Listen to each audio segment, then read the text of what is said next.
Bueno, antes de nada, daros la bienvenida a todos, agradeceros que estéis aquí y vamos a intentar aprovechar la clase y a medida que voy explicando, pues vamos a resolver todas las dudas que os vayan surgiendo. Poco a poco iré viendo los comentarios que me vais poniendo en el chat y las dudas que tengáis después también, si queréis que haga una aclaración o haga algo específicamente de alguno de los supuestos, pues comentaros que lo iré haciendo.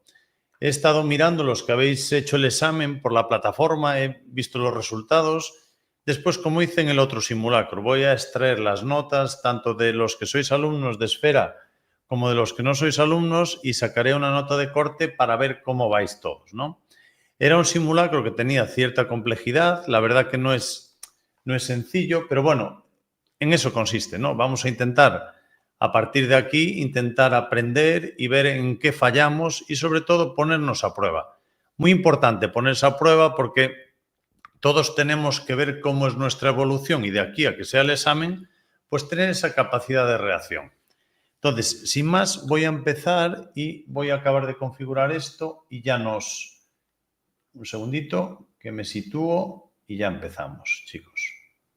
Bueno, contadme un poco por comentarios. ¿Cómo os pareció el examen? ¿Difícil? ¿Fácil? ¿Cómo lo visteis? A ver, ¿qué os pareció? ¿Fácil? ¿Difícil? Decidme un poco las sensaciones. Venga, va, que me tenéis que echar un cable, que si no estoy yo aquí hablando como un loro. Buenos días, Javier. Buenos días. Ya os veo, Luis, Eva, Patricia. Genial. Lucía. Bueno, empiezo a compartir. Voy a compartir pantalla. Bueno, vamos a ello. Empiezo leyendo y a medida que voy leyendo os voy a ir comentando o explicando lo que yo considero que deberíamos ir anotando en el simulacro. Nos dice, Alfonso ingresa en calidad de interno preventivo. Recordad siempre, vamos a ir haciendo anotaciones. Preventivo es matiz importante, ya en el supuesto nos está dando un dato vital. Tenemos que considerar que al final detenido, preso o penado va a ser importante en cuanto a las preguntas que nos vayan a plantear. Presunto delito de tráfico de drogas ordenado por el Juzgado de Instrucción número 2 de Salamanca. Estando en prisión es alguien conflictivo y se le aplican las normas, nos dice, contenidas en el artículo 10 de la Ley Orgánica General Penitenciaria, de 11 de mayo de 2021. Posteriormente, el 21 de junio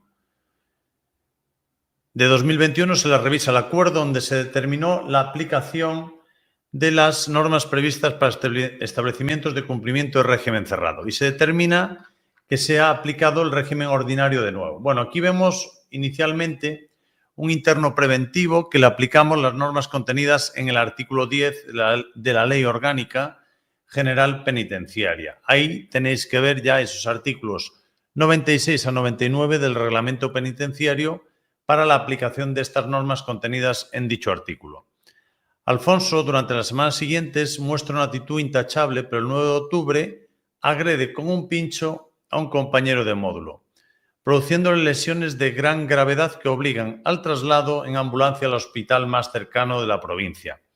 Fijaros aquí en cuanto a los traslados a hospitales, ¿vale? Tenemos que ver el artículo 35 del reglamento, si nos hicieran alguna pregunta con respecto a esto, y después si nos plantean alguna cuestión relativa a un expediente disciplinario por esta agresión a un compañero. En todo caso, con un pincho, aquí estaríamos viendo ya dos tipos de sanciones. Una, la tenencia de objetos peligrosos o prohibidos, y la segunda de las sanciones sería agredir a un compañero. Nos iríamos a ese artículo 108 del reglamento de 1981. Dados los hechos expuestos, Alfonso se decide a que sea trasladado a otro establecimiento donde le aplican el régimen de vida regulado en el artículo 10. Fijaros, el interno estaba cumpliendo en una prisión y va, estando preventivo, a otra prisión. ¿Qué sucede en estos casos? Cuando la aplicación del artículo 10 implica traslado, tenemos que tener en cuenta que, aparte de comunicárselo al juez de vigilancia, se lo tendremos que poner en conocimiento también de la autoridad judicial de la que depende el interno en este caso. Dice que le aplican el artículo 10 de la Ley Orgánica previo informe del equipo técnico. El citado acuerdo de traslado al juez de vigilancia para su conocimiento al respecto. Bien, vamos a ello, un segundito. Primera de las preguntas. Como siempre os digo, vamos a intentar contestar las preguntas sin saber cuáles son las opciones de respuesta. Si no nos queda más remedio, entonces vamos a ello. Nos dice inicialmente, creo que realizó correctamente la revisión del acuerdo a Alfonso. Bueno, aquí nos dice, conflictivo, el 21 de julio del 21 se determinan las normas previstas. Lo primero que hay que considerar aquí es cuánto es el tiempo máximo que va a estar un interno en aplicación del artículo 10. Tened en cuenta que aquí está el interno preventivo, entonces aplicamos el artículo 96 a 99, en concreto aquí la revisión del acuerdo o la estancia en este departamento de régimen cerrado tiene que ser el mínimo imprescindible. Nos iríamos al artículo 98 del reglamento, la permanencia de detenidos y presos en régimen cerrado por el tiempo necesario hasta que desaparezcan o disminuyan significativamente las razones o circunstancias que sirvieron de fundamento. Entonces, de entre las opciones que nos dan, dice, está dentro del plazo regulado reglamentariamente. Bueno, veíamos aquí, el 21 de julio se le revisa el acuerdo. Entonces, la opción que tenemos aquí o que da por válida en la primera de las preguntas sería la opción A. La revisión del acuerdo debió realizarse a los 3 meses del acuerdo. La B ya por descarte no es válida. ¿Por qué? Porque nos dice, en cuanto a un interno que le aplicamos el artículo 10, no puede demorarse más de 3 meses. Es decir, dentro del plazo de los 3 meses habría que revisarse la adopción de este acuerdo. La C nos dicen está fuera del término del plazo y la D debió realizarse dentro de los 6 meses del acuerdo inicial. Aquí estaríamos hablando un interno que está clasificado en segundo grado, pero no es el caso. Estando preventivo, debería regularse, aunque solo fuera por descarte, la única válida aquí sería la A. Dice, la segunda de ellas dice, a tenor de lo regulado en el reglamento, ¿cree que se actuó correctamente al trasladar a Alfonso a otro establecimiento? Bueno, aquí nos tenemos que ir siempre en este artículo 95.3 del reglamento, traslado de penados a departamentos de régimen cerrado. Bueno, aquí nos dice, veamos aquí, durante las siguientes semanas Alfonso muestra una actitud intachable, pero el 9 de octubre agrede con un pincho a un compañero, produciéndole lesiones de gran gravedad que obligan a trasladarlo al hospital más cercano. Se decide que Alfonso sea trasladado a otro establecimiento donde se le aplica el régimen de vida del artículo 10. Entonces, regulado en la Ley Orgánica General Penitenciaria previo informe del equipo técnico. El acuerdo de traslado es comunicado al juez de vigilancia penitenciaria. Nos tenemos que ir al artículo 97, perdón. A tenor de lo regulado en el reglamento, ¿cree que se actuó correctamente al trasladar a Alfonso a otro establecimiento? Dice, sí, ya que se dan las circunstancias reguladas en el artículo 95.3 para que se proceda al mismo.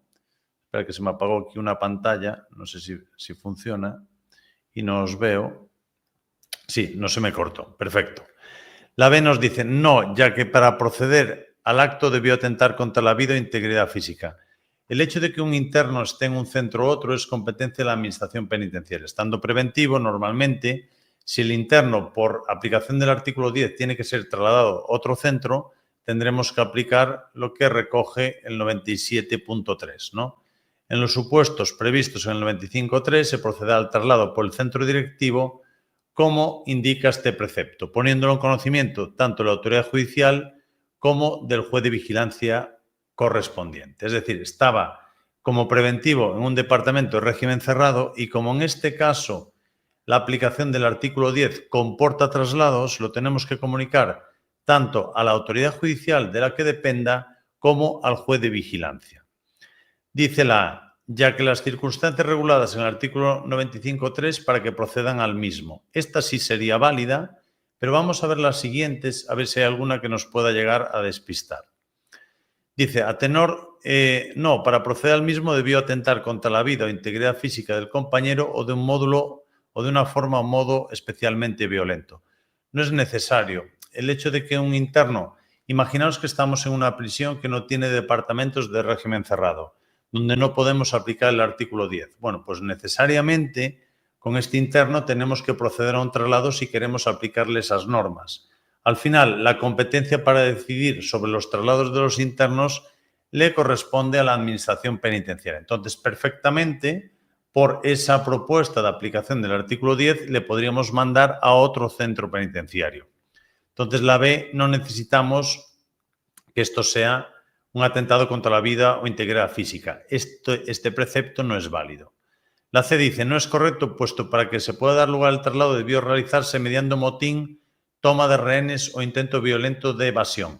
Esto es cuando se da esas situaciones de especial gravedad que el traslado lo tenemos que hacer inmediatamente, ¿vale? Es una de las circunstancias en las que por esa inmediatez del traslado o por ese motín, toma de rehenes, intento violento de evasión, se hace de forma inmediata. Pero en las demás situaciones, esto no implica que el centro directivo pueda acordar el traslado a otro centro. Sí, siempre y cuando la Junta de Tratamiento acuerde el mismo. Al final, las juntas de tratamiento proponen. Los que acuerdan son centro directivo, la Dirección General de Ejecución Penal. Entonces, por descarte, la correcta sería la opción A. Informes, ¿qué informes precisamos siempre para la aplicación del artículo 10 o para una regresión a primer grado? Bueno, pues siempre necesitamos como mínimo informes preceptivos, es decir, obligatorios, de jefe de servicios y de equipo técnico. Entonces, a vista de los hechos, nos dice que solo tenemos o solo consta el informe del equipo técnico. No disponemos de informe del jefe de servicios. Entonces, de entre las opciones dice, ¿aprecia alguna irregularidad en los informes presentados? No, es correcto en todos sus términos, falta del jefe de servicios. Debió presentarse otro informe preceptivo por parte de la Junta de Tratamiento. El equipo técnico no es competente, sí es competente, ninguna es correcta, ¿vale? Damos por válida la D porque aparte del informe del equipo técnico necesitaríamos el informe del jefe de servicios, ¿vale? Esta sería la opción. Nos iríamos nuevamente a este artículo 97 del reglamento. El acuerdo de la Junta al que se refiere el apartado 2, informes razonados del jefe de servicios y el equipo técnico, y siempre tendrá que ser motivado este informe.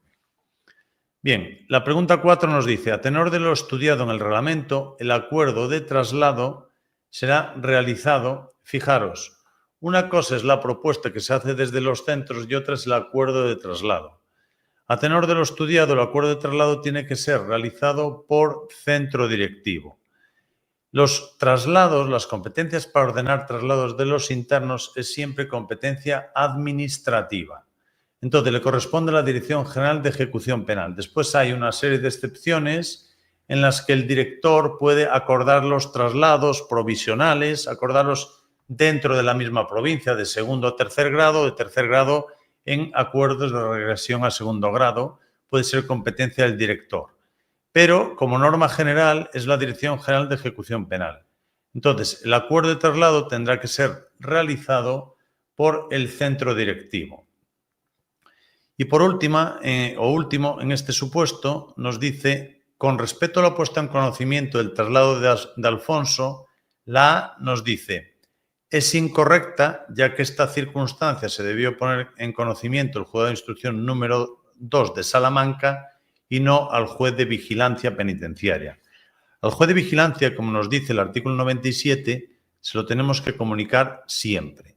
Y a la autoridad judicial solo le comunicaremos el hecho de que se le ha aplicado el artículo 10 de la Ley Orgánica, acordaros que el interno estaba preventivo, en aquellos casos en los que el acuerdo comporte traslado. Es decir, imaginaros que yo estoy cumpliendo una pena privativa de libertad en Valencia. Y a mí, pues estando en Picassent, resulta que me aplican las normas contenidas en el artículo 10, estando como preventivo. Bueno, pues esa aplicación de las normas del artículo 10, si no comporta traslado, no sería necesario que se comunicara a la autoridad judicial de la que dependa. Entonces, aquí correcta sería, de entre las opciones, debió realizarse también al juzgado de instrucción número 2 de Salamanca, tanto al número 2 de Salamanca como al juez de vigilancia. Entonces, la correcta sería la opción C de Castellón. Bien, Cosas que me queráis preguntar, algo por ahí, ¿no? No veo nada. Bueno, continuamos. En el Centro Penitenciario de Albacete se encuentra Antonio, interno de 20 años de edad, que ingresa para cumplir la pena, una condena de 7 años de prisión. Fijaros, cuando tenemos una condena de 7 años, aquí ya hay dos puntos importantes. Interno de 20 años, interno joven, y después condena de 7 años. Normalmente una condena de 7 años suele llevar el periodo de seguridad impuesto. Es el artículo 36 del Código Penal. Entonces, por si lleva impuesto el periodo de seguridad, después habrá que ver también la tipología delictiva. Se reúne la Junta de Tratamiento y otro matiz importante que tenéis que marcar. Los acuerdos de los órganos colegiados se adoptan por mayoría o por unanimidad. Aquí nos está diciendo que el acuerdo se adopta por mayoría. Entonces, cuidado con esto, porque la mayor parte de las delegaciones de competencias ya no se van a aplicar, porque los acuerdos, para que ya sean propuesta inicial o en progresiones, mantenimiento en grado, los acuerdos se deben adoptar por unanimidad y concurrir otra serie de requisitos. Pero en este caso ya nos está dando un matiz importante. Se acuerda por mayoría, lo tenemos que remarcar en el examen, ¿vale? Y propone la clasificación en segundo grado. Las juntas proponen, centro directivo resuelve. Después, ese centro directivo habrá que ver quién es, Dirección General de Ejecución Penal o director por delegación. Pero como os decía aquí anteriormente, aquí la delegación ya no operará, porque estamos en una situación que el acuerdo es por mayoría. Y el director conforma la orden 131 de 11 de febrero, por la que se modifica la 985 de delegación, acuerda la clasificación inicial en segundo grado. Bueno, aquí ya vemos que hay una irregularidad. El director no acordaría esta clasificación inicial en segundo grado porque no opera la delegación. Esta delegación de competencias, la 131, la tenemos que llevar todo el mundo súper bien dominada. Hay que sabérsela de arriba abajo. Os aconsejo que siempre tengáis esto presente, sobre todo en clasificación inicial, en progresiones, mantenimiento en grado, siempre de forma conjunta con artículo 103 y sucesivos en cuanto a clasificación en grado, ¿vale? Este 103, después el 105 en cuanto a esta revisión de la clasificación. Según el criterio, los miembros del equipo que la atienden presentan carencias educativas que son prioritarias. Únicamente ha cursado hasta segundo de la ESO y lee con dificultad. Mentalmente tenemos que ver que es un interno que tiene 20 años. Entonces, los internos jóvenes tenemos que ir y ubicar en el reglamento donde sale todo lo que regula con respecto a los internos jóvenes. Nos iríamos a artículos 173 a 181 del reglamento.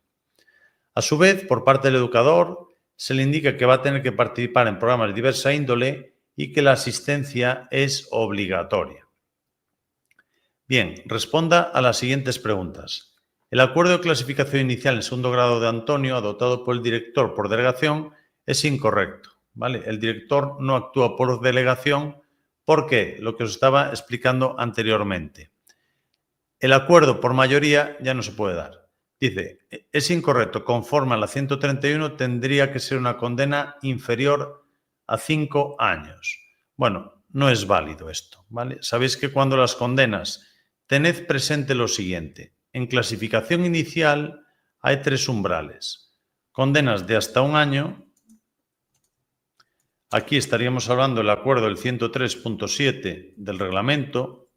Este acuerdo que tiene carácter de resolución siempre y cuando sea acuerdo unánime de la Junta, clasificación segundo o tercer grado y el interno tenga una condena o condenas de hasta 1 año. Superior a 1 año, hasta 5, nunca está delegado en clasificación inicial. ¿Vale? En clasificación inicial no está delegado nunca. Y cuando sea superior a 5 años, pues tiene que darse acuerdo unánime de la Junta de Tratamiento y después clasificarle en segundo grado y que la condena sea superior a 5 años. Es decir, aquí cumple el requisito de los 7 años, cumple el requisito de la clasificación en segundo grado, pero el acuerdo de la Junta no es unánime. Entonces, no podría darse esto. La A es incorrecta. Después, la opción B nos dice, es correcto conforme a la orden 131 si el delito por el que se ha condenado no ha sido cometido en el seno de organizaciones criminales y Antonio no está vinculado a organizaciones terroristas. Un despropósito aquí tampoco sería válida porque no depende aquí de esta tipología delictiva, sino que es correcto porque el acuerdo es incorrecto porque el acuerdo es por mayoría, entonces no se puede dar. Es incorrecto ya que la propuesta de la Junta es por mayoría. Este es correcta o válida en todos los sentidos. Muy bien. La siguiente dice, en relación con el nivel educativo de Antonio y conforme al 123 del reglamento, aquí ya nos dice que tiene carácter prioritario, ¿vale? No os confundáis preferente prioritario. Es una pregunta de teoría pura y al final simplemente tenemos que dar esta por válida. 123 del reglamento penitenciario, fijaros, actividades prioritarias, en este caso la formación básica analfabetos a los jóvenes, tenía 20 años, y no la confundáis, que sé que muchas veces confundimos estos términos con la educación para la salud que tiene carácter preferente, ¿vale? Entonces sería válida la opción A. La adaptación de Antonio al nivel educativo de sus compañeros de departamento, teniendo en cuenta que se le destina a un departamento de jóvenes, marcamos aquí siempre con un rotulador o como sea, para no equivocarnos. Opción incorrecta. Cuando nos preguntan en negación, fallamos muchísimo más las preguntas.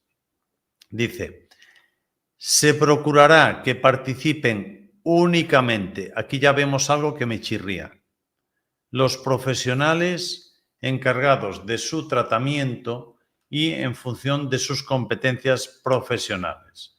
En este caso, ¿qué creéis? En su ejecución participarán todos los profesionales que atienden al interno, no únicamente los encargados del tratamiento. Entonces, las demás están bien, porque nos dicen en su ejecución participarán todos los profesionales que atienden al interno, el proyecto educativo del joven será objeto de seguimiento y evaluación periódica.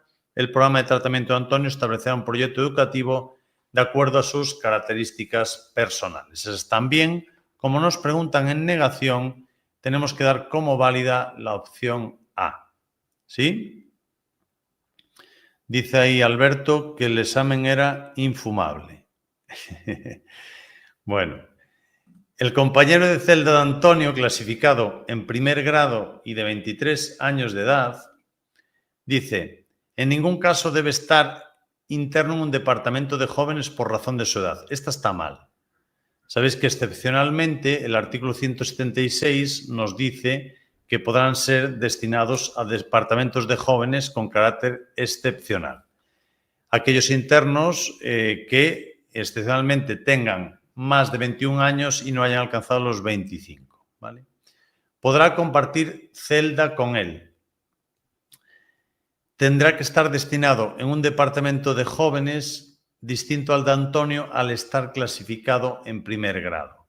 Fijaros, no puede compartir celda un interno que está en primer grado, como es Antonio, con un interno que está en segundo grado, como es en este caso. ¿Vale? El compañero de celda, primer y segundo grado, no pueden compartir celda porque al final están en situaciones, tienen grados de clasificación diferentes, una de las limitaciones.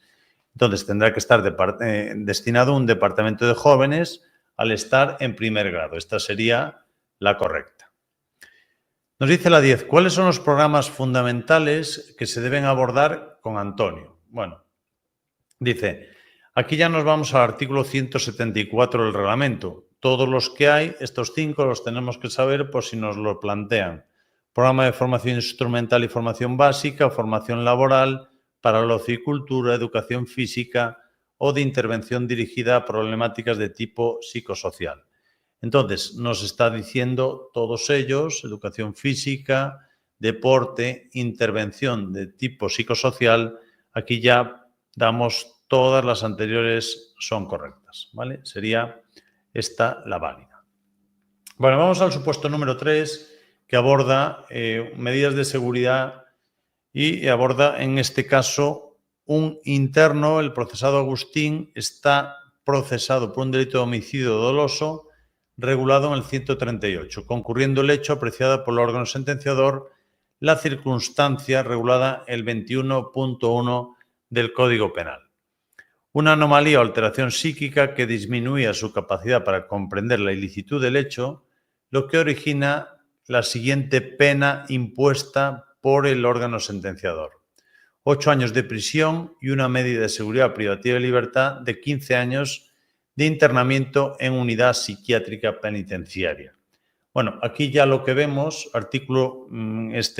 primer caso, vemos artículo 99, Código Penal, después veremos 101 a 104, 105, 106, estas medidas de seguridad privativas de libertad. Sabéis que al final el cumplimiento de la medida siempre se abonará para el cumplimiento de la pena. Entonces, por ahí podrían ir los tiros.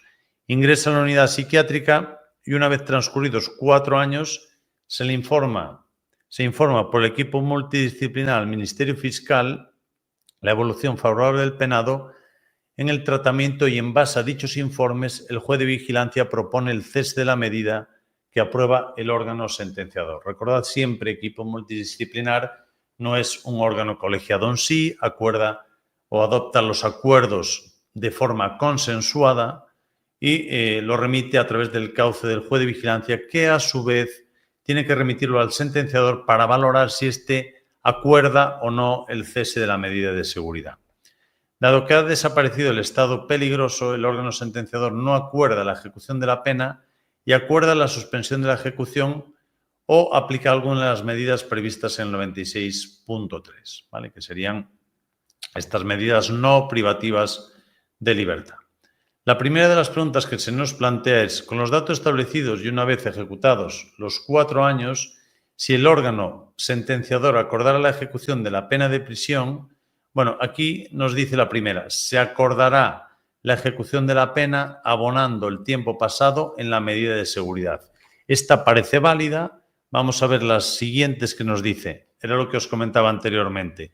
Cuando cumpla una medida de seguridad, el tiempo que ha cumplido la medida se abonará para el cumplimiento de la pena, cuando concurran penas y medidas privativas de libertad.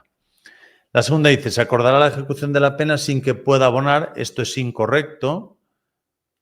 La C nos dice, se acordará la ejecución de la pena permaneciendo el penado en el mismo grado de clasificación que tenía durante la ejecución de la medida. Un interno que está cumpliendo una medida de seguridad privativa de libertad nunca está clasificado, ¿vale? No hay clasificación en grado cuando cumplen medidas de seguridad. Se acordará la ejecución de la pena sin que el penado pueda acogerse a los beneficios penitenciarios que como penado le corresponden. Claro que puede, no hay ningún tipo de impedimento. Si después va a cumplir la pena privativa de libertad una vez se le abone la medida, sí que podría ser merecedor de posibles beneficios. Entonces, la primera de ellas sería la opción A. Nos vamos al artículo 99 del Código Penal, casi lo refleja. En caso de concurrencia de penas y medidas, el juez o tribunal ordenará el cumplimiento de la medida que se abonará para el de la pena. Una vez alzada la medida, el juez podrá, si con la ejecución de la pena se pusieran en peligro los efectos conseguidos a través de aquella, suspender el cumplimiento del resto de la pena por un plazo no superior al de la misma o aplicar alguna del 96.3, que es la que os decía yo anteriormente, de estas medidas no privativas de libertad, inhabilitación profesional, expulsión del territorio nacional, libertad vigilada, etc. Correcta la A. Dice la segunda, si el órgano sentenciador acordara la suspensión de la ejecución de la pena, ¿por cuánto tiempo se acordará la suspensión? La primera nos dice, por un plazo no superior a 5 años. Bien, la segunda dice, por un plazo mínimo de 3 y un periodo máximo de 5. Esto lo acabamos de leer ahora en el artículo 99. Nos dice, si acordara una vez alzada la medida, dice, podrá suspender el resto de la pena por un plazo no superior a la duración de la misma o aplicar alguna de las medidas del 96.3. Entonces ya damos por válida la opción de por un plazo no superior a la duración de la pena suspendida. ¿Quién es el órgano competente para acordar la suspensión de la ejecución de la pena o en su caso imponer las medidas de seguridad no privativas de libertad del 96.3. Bueno, aquí en este caso nos tenemos que ir al sentenciador. Nos vamos al artículo 95. El 95 nos dice, del Código Penal, dice, las medidas de seguridad se aplicarán por el juez o tribunal, previo informes que se estimen convenientes a las personas que se encuentran en los supuestos del capítulo siguiente, que eran los que estábamos viendo. Que el sujeto haya cometido un hecho previsto como delito, que el hecho y las circunstancias del sujeto puedan deducirse pronóstico de comportamiento futuro, o cuando la pena por el delito cometido no fuere privativa de libertad, solo podrá acordar alguna del 96.3. Damos por válida juez o tribunal, aunque dicha sentencia le haya dictado el jurado a propuesta del juez de vigilancia. Durante la medida de seguridad de internamiento, ¿se le puede imponer de forma simultánea alguna medida de seguridad no privativa de libertad? Sí, puede darse el caso y podría, dependiendo de las circunstancias, si fueran, en este caso, se podrían acompañar de medidas de seguridad del artículo 105 del Código Penal, durante 5 o 10 años, dependiendo de las circunstancias, dependiendo del caso. Podríamos ver estas, no superior a 5 años, libertad vigilada, custodia familiar o, por el tiempo de hasta 10 años, vigilada, privación del derecho a tenencia y porte de armas, derecho a conducir vehículos a motor y ciclomotores. Es decir, puede haber concurrencia de forma simultánea de estas medidas no privativas. Es decir, la naturaleza es diferente, entonces sí que se le puede acompañar de una de estas. Cuando el condenado a una medida de seguridad del 101 cumpla condena, de acuerdo con el 104.2 del Código Penal, ¿quién comunicará al Ministerio Fiscal la próxima liberación del penado? Nos dice juez o tribunal sentenciador, que sería correcto, nos iríamos al artículo 104 del Código Penal, donde nos dice: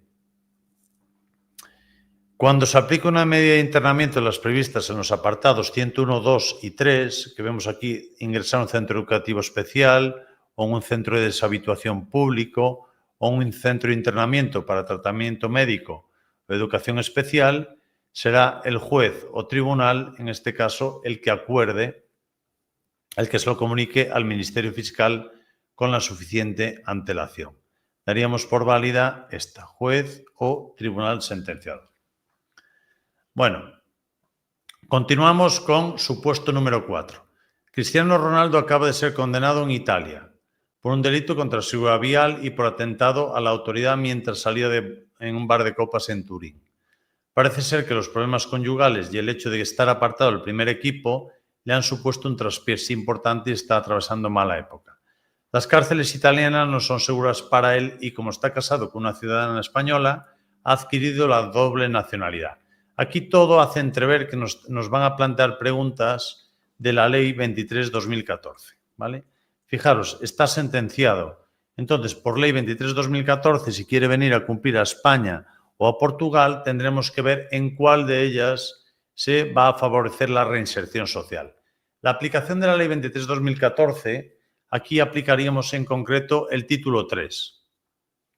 Título 3, transmisión de la resolución por la que se impone una pena privativa de libertad a otro país dentro del marco de la Unión Europea, ¿vale? Pero tened en cuenta una situación muy importante, que hay gente que falla. Solo le puede proponer el traslado o solo puede solicitar el traslado a un único país. Él no puede andar cambiando y decir, pues ya que en España tengo a mi mujer y tengo la nacionalidad o tengo arraigo por mi mujer, si no, en España no aceptan, la voy a tramitar al país del que soy originario. No, eso no se podría tramitar de esa forma. Es decir, se va a tramitar al país donde se vaya a favorecer la reinserción social de este penado. En este sentido, tenemos que esta aplicación del artículo o del título 3 de la Ley 23/2014 se regula por artículos 63 a 92. Hay que tener esto muy bien sabido. En este caso, tened en cuenta que el Estado que transmite Estando en Italia, Italia transmitiría la resolución y España reconocería y acordaría en su caso, ¿vale? Y después, una vez el juez central de lo penal reconozca y acuerde, el control de la ejecución le va a corresponder al juez central de vigilancia penitenciaria. Esos son términos que tenemos que saber. El reconocimiento y acuerdo, juez central de lo penal, y el control, juez central de vigilancia penitenciaria. Aquí hay que tener también presente que en este caso, pues el Ministerio Fiscal se le va a dar traslado antes de que el juez central de lo penal reconozca y acuerda, y va a dar una opinión que no es vinculante, ¿vale? En este sentido, una vez el juez central de lo penal haya acordado que se pueda proceder al traslado, automáticamente son 30 días para proceder al mismo. Y si en ese plazo de 30 días no se pudiera llevar a cabo el traslado, se va a fijar una nueva fecha. Y en esa nueva fecha fijada se tendrá que proceder al traslado en el plazo de 10 días. Muchas veces confundimos esto porque sumamos 30 más 10 y eso estaría mal a todos los efectos. Entonces, ¿por qué aplicamos Ley 23/2014 y no aplicamos Convenio de Estrasburgo? Porque estamos dentro del marco de la Unión Europea. Entonces tendríamos que ir a este título 3. ¿Por qué aplicamos título 3 y no aplicamos título 2? Porque el título 2 lo aplicamos para la Orden Europea de Detención y Entrega, ¿vale? Esta orden OED se aplica por título 2 y sabéis que esta OED aplicamos o bien para sujetos para ser enjuiciados cuando la pena en abstracto, en su límite máximo, tenga una condena de al menos 12 meses o cuando tenga pendiente de cumplimiento 4 meses de prisión, ¿vale? Ahí iríamos por título 2. Pero en este caso tenemos que ir sí o sí por este título 3. Sigo con el supuesto. Cristiano no está de acuerdo con esta transmisión. Donde realmente quiere cumplir es en su país natal, por lo que solicita la transmisión a ambos estados. Esto no se puede dar. Es decir, si él quiere ir al país del que es originario, él puede solicitar el traslado a Portugal, de Italia a Portugal. Pero sabéis que la Ley 23/2014 supuso una novedad con respecto al Convenio de Estrasburgo. Y la novedad es que el Estado que ha emitido la sentencia, en este ejemplo Italia, puede de oficio transmitir la resolución al país del que es originario o al país del que es residente. Antiguamente, o en Convenio de Estrasburgo, solo puede ser al país del que es originario. Sin embargo, en 23/2014, al que es originario o al que es residente. Entonces, en este sentido, Italia de oficio puede transmitir la resolución o la sentencia siempre y cuando esto favorezca la reinserción del penado. Y cuidado, en Ley 23/2014 también nos dice que la solicitud puede venir o bien promovida por el Estado del que es originario, en este caso Cristiano Ronaldo, o bien promovida por el interno penado. Y en ningún caso obliga al Estado de emisión, es decir, a Italia, a la transmisión de la misma. Llevando esto a tierra, vamos a ver las distintas opciones que se nos dan. La primera. En el caso que a consecuencia del estado físico del penado o psíquico del que se emite la transmisión a otro estado, este no pudiera dar su opinión sobre dicha transmisión, ¿cómo actúa el Estado italiano con respecto a la transmisión? Bueno, aquí si obra a través de representante, pues sería este el que tendría que dar o recabar su opinión. Tendría que obrar a través de representante legal. Entonces, la A nos dice no haría nada puesto que el consentimiento no es exigible. ¿Puede realizarse el traslado sin que lo consienta Cristiano Ronaldo? Sí. Hay una serie de excepciones a este consentimiento. País del que sea originario, país al que vaya a ser expulsado una vez cumpla la condena o país al que se haya fugado para evitar el cumplimiento de la misma. Esto lo recoge la Ley 23/2014. Entonces, una cosa es el consentimiento, no es exigible. Dicen, no haría nada. El consentimiento no es exigible. Sí es exigible, pero hay 3 excepciones. Tiene que darse una de esas, ¿vale? Aquí lo que nos están preguntando, no nos están preguntando por el consentimiento. Nos está preguntando por la opinión. Se le va a tomar declaración o a ver qué opina. Si hubiera en este caso, pues tendría que actuar a través de representante legal. La B es correcta. ¿Vale? Puede llevarse a cabo la transmisión del sujeto aún sin el consentimiento del penado. ¿Vale? Y esta D pues no tiene sentido ninguno. La opinión del Ministerio Fiscal no valdría. Si por circunstancias imprevistas, antes lo expliqué, si el sujeto en el momento puntual en el que el juez central de lo penal reconoce y acuerda que se va a proceder al traslado y va a venir a España, hay un plazo para que se proceda al traslado. Este plazo es de 30 días. Si en el plazo de 30 días no se pudiera llevar a cabo el traslado, se fija una nueva fecha y fijada la nueva fecha, se tendría que realizar en el plazo de 10 días. Entonces, aquí nos vamos a la opción C, ¿vale? No son 40 días en total, son 30 y después puede postergarse días o semanas y en este caso se fijaría una nueva fecha y fijada la nueva fecha se tiene que realizar en el plazo de 10 días. Entonces, válida la opción C. Nos vamos a la ley 23/2014, sería en este caso el artículo 73.2, ¿vale?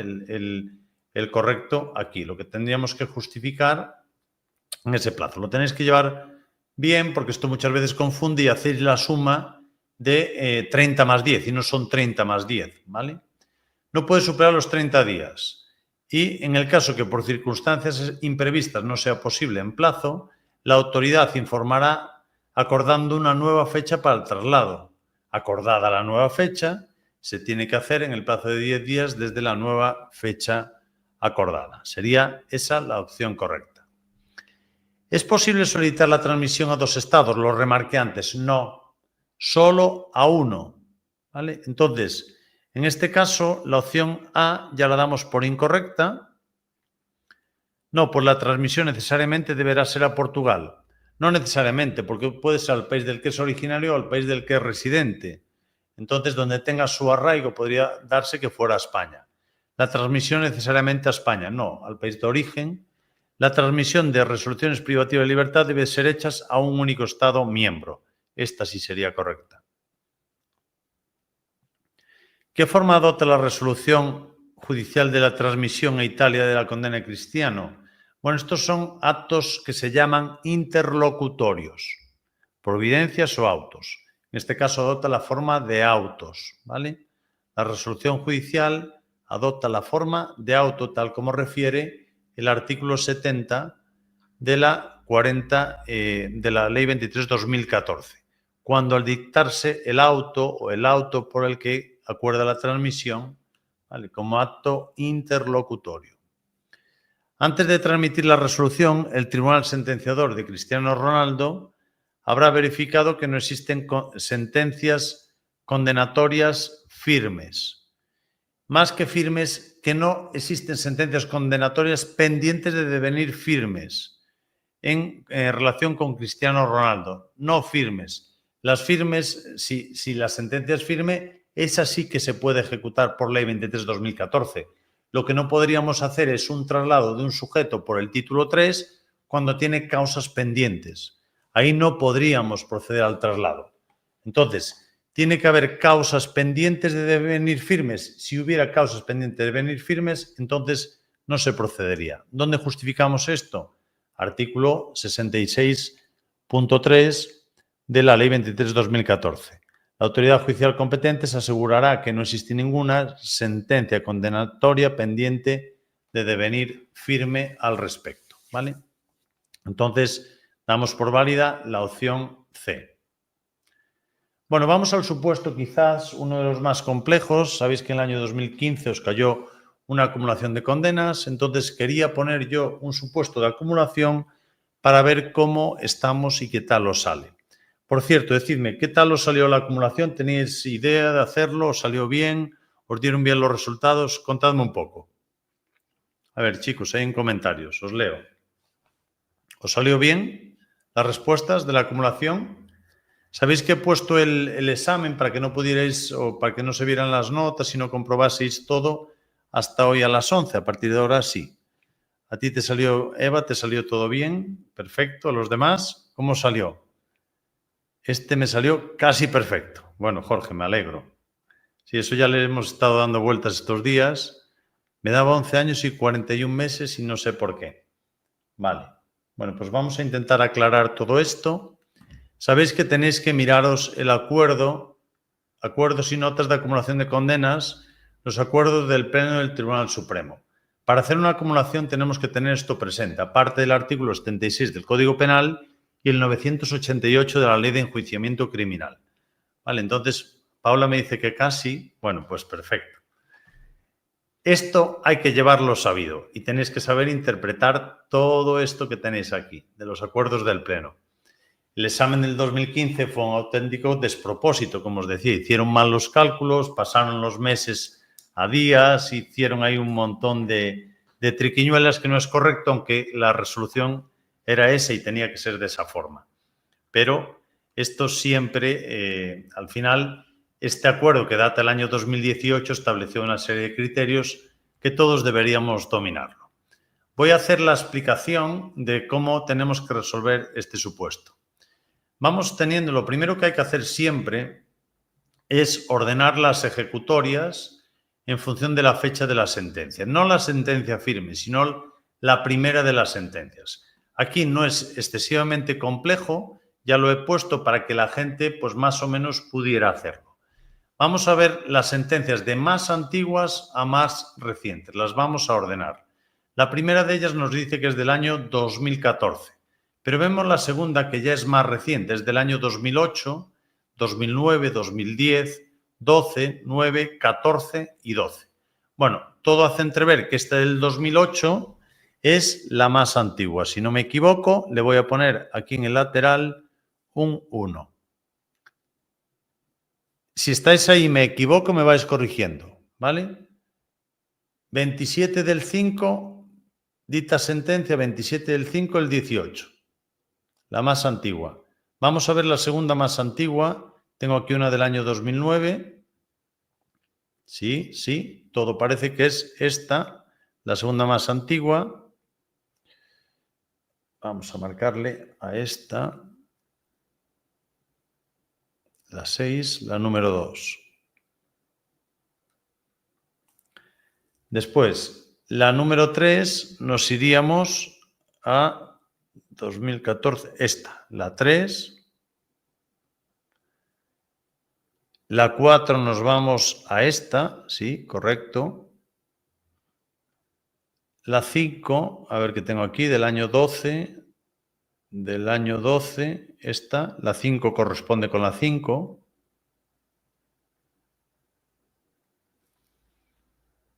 La 6, estaríamos hablando de esta, la número 8. Y después, entre el 3 del 11 y el 21 del 8, esta sería la 7 y esta sería la 8. Las hemos ordenado todas de más antiguas a más recientes. ¿Lo he hecho bien? A ver, decidme. ¿Sí? Bien, entonces, la primera de las sentencias, que es la más antigua, la vamos a llamar sentencia piloto. Y todas las demás, pues vamos a entrar a valorar los hechos cometidos anteriores. Vamos a ir viendo hechos cometidos anteriores al 25 del 7 del 2008. Dice, aquí la número 3, los hechos son anteriores, lo pongo en verde. La número 4, también sentencia en fecha, hechos cometidos el 26 del 6 del 2007, son anteriores. La número 5, espera, vamos a ver la 2. También hechos anteriores, 15 del 12 del 2007.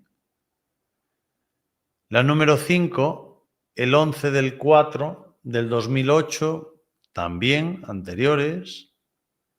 La número 6, 17 del 4 del 2008. La número 7 ya no. Y la número 8 ya no. Fijaros, los hechos son posteriores, son de octubre del 2010 y estas son de junio del 2009. Bien, ahora vamos a ver los delitos en los imputados, a los sujetos. Vamos a ver las penas de prisión que tiene. Tened en cuenta que para poder acumular las condenas o para establecer qué es lo que más le favorece al reo, tenemos que ver qué es aquello que sería susceptible de acumulación. Entonces, es susceptible de acumulación las penas privativas de libertad, pero después también, si hubiera localización permanente, también sería acumulable, y la responsabilidad personal subsidiaria por impago de multa también es acumulable porque se trata de una pena privativa de libertad. Entonces, vamos a poner las penas en otro color. En este caso nos dice la primera de ellas 16 meses de prisión por un delito de robo con fuerza en las cosas. La segunda nos dice 1 año y 10 meses de prisión por un delito de robo con fuerza en las cosas. La tercera, 1 año de prisión por delito de robo con fuerza en las cosas. La cuarta, 1 año y 2 meses de prisión. La quinta, 3 meses de responsabilidad personal subsidiaria. La sexta, 5 años. Cuidado, aquí esta la pongo en otro color. Esta en rojo. Esto es lo que le llamamos pena estorbo, ¿vale? Entonces, yo aquí, esto ya me provoca un bloqueo automáticamente que ya no la voy a meter en la acumulación. Porque ya mentalmente es esa pena que si yo estoy valorando condenas de 16 meses, de un año y 2 meses, si le meto el triple de la mayor a 5 años, me voy a 15. Entonces, me está fastidiando toda la acumulación. Entonces, ¿qué es lo que puedo hacer yo una vez haya ordenado todas las condenas? Puedo llegar hasta esta sexta ejecutoria. ¿Vale? Todo esto se desprende aquí en los acuerdos del Pleno no jurisdiccional de la Sala Segunda. Fijaros. En la conciliación de la interpretación, siempre que todo... Esta. En la conciliación de la interpretación favorable al 76.2 con respecto al 76.1, cabe elegir la sentencia inicial, que es la que estamos tomando como base de la acumulación, esa sentencia piloto. También la última, siempre que todo el bloque cumpla el requisito cronológico exigido. Es decir, si todas las 8 que tenemos cumplieran el requisito cronológico, podríamos acumularlas, pero vemos que la séptima y la octava no la cumple. Sí que la cumple la sexta, pero ¿qué pasa? No es dable excluir una condena intermedia del bloque que cumple el requisito cronológico exigido, que esto es lo que nosotros le llamamos la pena estorbo. Imaginaos que la séptima y la octava, cronológicamente, los hechos fueran anteriores a esta, a la sentencia piloto. Yo no podría discrecionalmente decir, meto todas en la acumulación a excepción de las 6 porque le va a favorecer al reo. No es válido eso.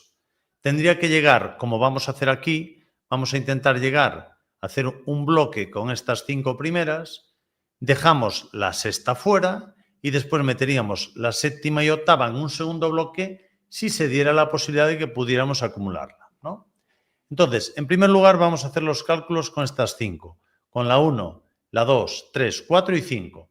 Vamos a hacer la suma, sumando, lo anotamos aquí. La primera de ellas veíamos que eran 16 meses de prisión. Acordaros de anotar siempre así. El 0 corresponde a los años, 16 a los meses y 0 a los días. Los años se suman con los años, los meses se suman con los meses y los días con los días. Y nunca se transforman los meses a años ni los días a meses. La segunda de ellas, le voy a poner aquí un más, nos dice 1 año de prisión. Entonces sería 1, 0, 0. La tercera de ellas nos dice 1 año y 2 meses. 1, 2, perdón, que lo he puesto mal. 1, 2, 0. La cuarta de ellas, que es, bueno, la tercera, 1 año de prisión, perdón. La 2 es 1 año y 10 meses, que me estoy equivocando, que es esta de aquí abajo. 1 año y 10 meses. La tercera, que es esta de aquí, 1 año de prisión. 1, 0, 0.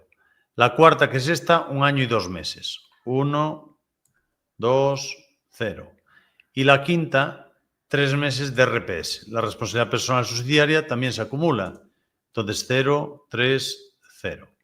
Total, si yo hago la suma, lo que os decía antes, sumamos, empezamos por los días, o empezamos por los años, 0 años, 1 año, 1, 1, 3 años, y ahora sumo los meses, 16 y 10, 26. 28 y 3, 31. 3 años, 31 meses y 0 días, ¿vale? Entonces, ahora para dirimir si le favorece más la suma aritmética o le favorece más la triple de la mayor, voy a escoger entre todas las que estamos valorando la acumulación cuál es la pena más o la pena mayor. Si vemos aquí, la mayor sería 16 meses de prisión. Aquí, un delito de robo con fuerza en las cosas. 16 meses de prisión, 1 año de prisión, 1 año y 2 meses, 3 meses, 1 año y 10 meses. 1 año y 10 meses es la más grave de todas. Entonces, en este caso, 1 año y 10 meses, si le aplico el triple de la mayor por 3, me daría igual a 3 años y 30 meses. ¿Os ha salido esto, en primer lugar?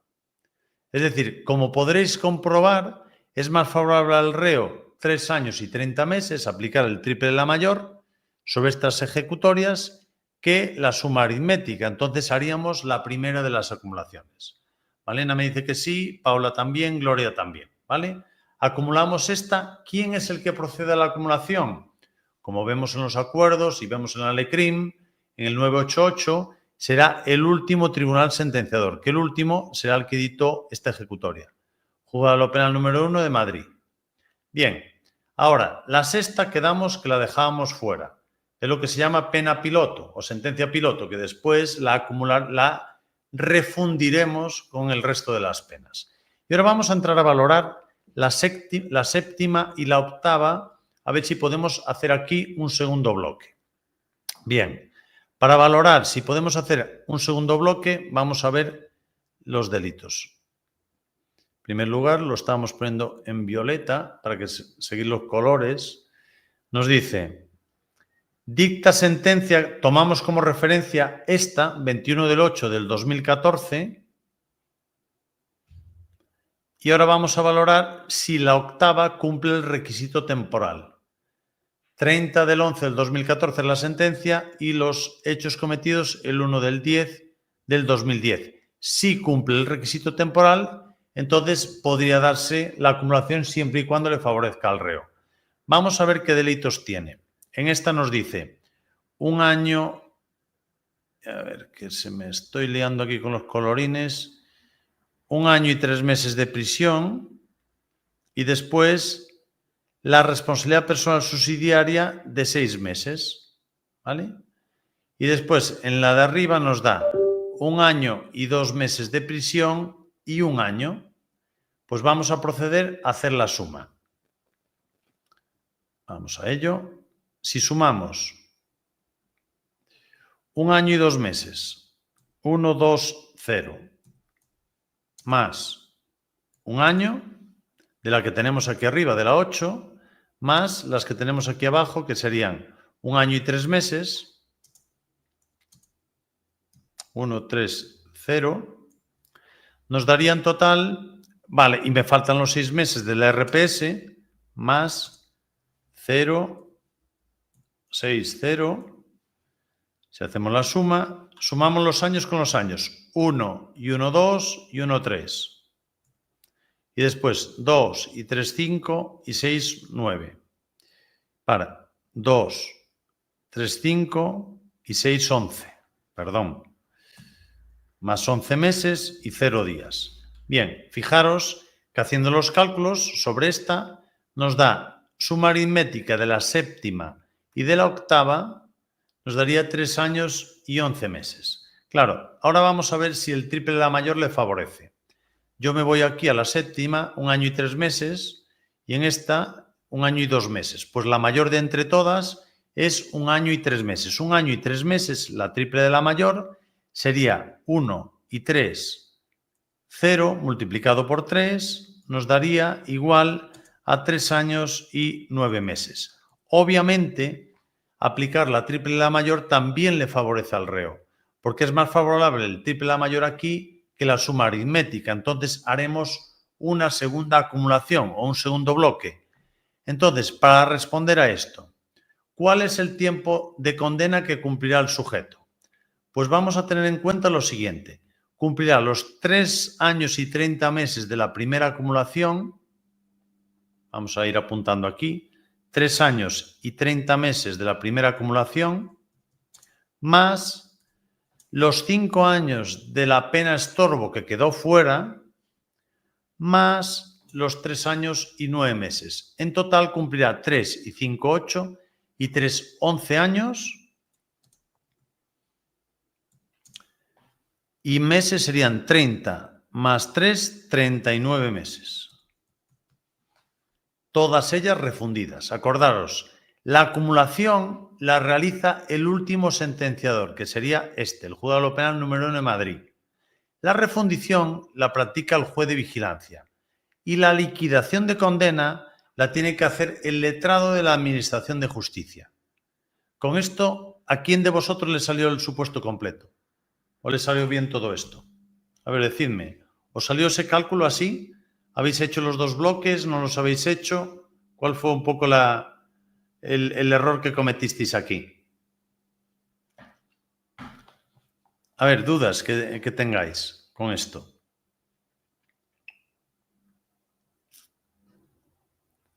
¿Nada?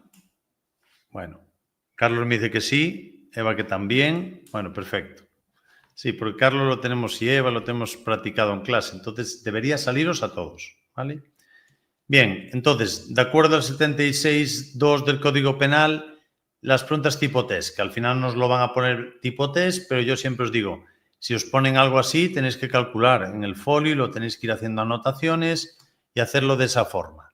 Claro, sí, Cristina, tienes que meterle el segundo bloque. Siempre vamos a buscar siempre lo que sea más favorable al reo.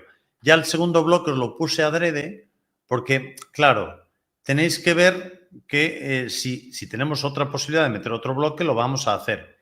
Y una de las dudas que hay, que muchas veces tenemos, es si dentro de esta ejecutoria tenemos 2 penas, no las tenéis que sumar a efectos de aplicar el triple A mayor, no, se consideran independientes. ¿Vale? Bien. De acuerdo al 76.2, ¿sería posible acumular todas estas condenas en una sola?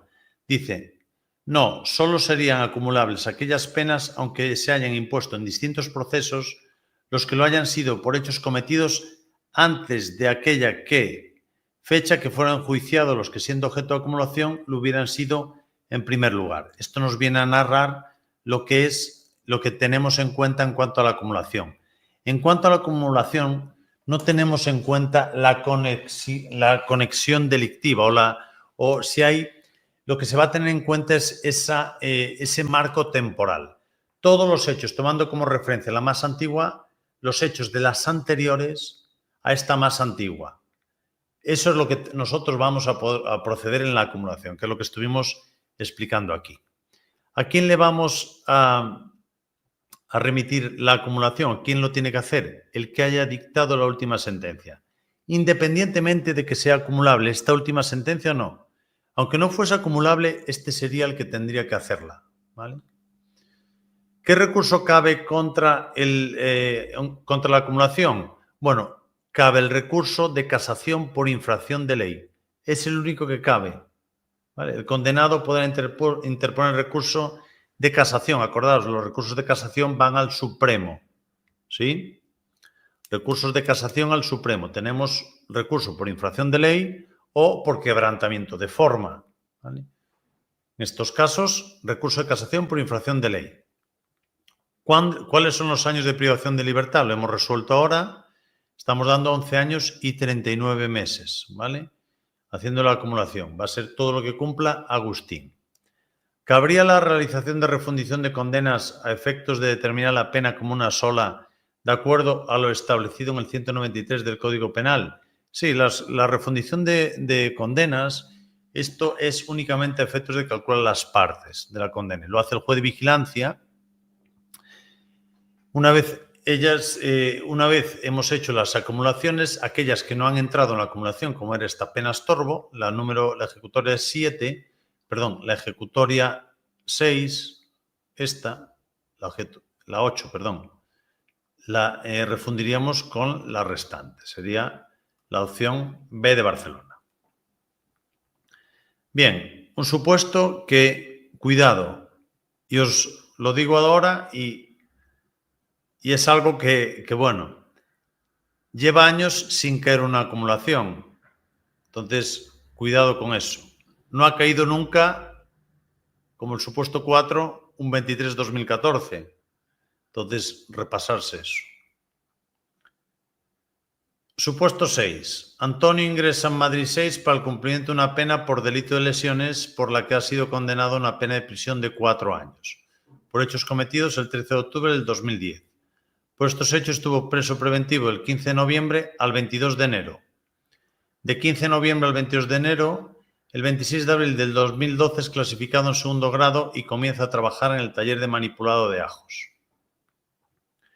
Bueno, este tiempo que ha estado preventivo, después habrá que ver, ya nos hace entrever que nos van a plantear abonos sobre prisión preventiva, artículo 58 del Código Penal, sobre la misma causa o sobre causa distinta. Misma causa, como bien sabéis, pues lo hace el sentenciador, causa distinta, juez de vigilancia. Y habrá que ver si en causa distinta se puede aplicar o no.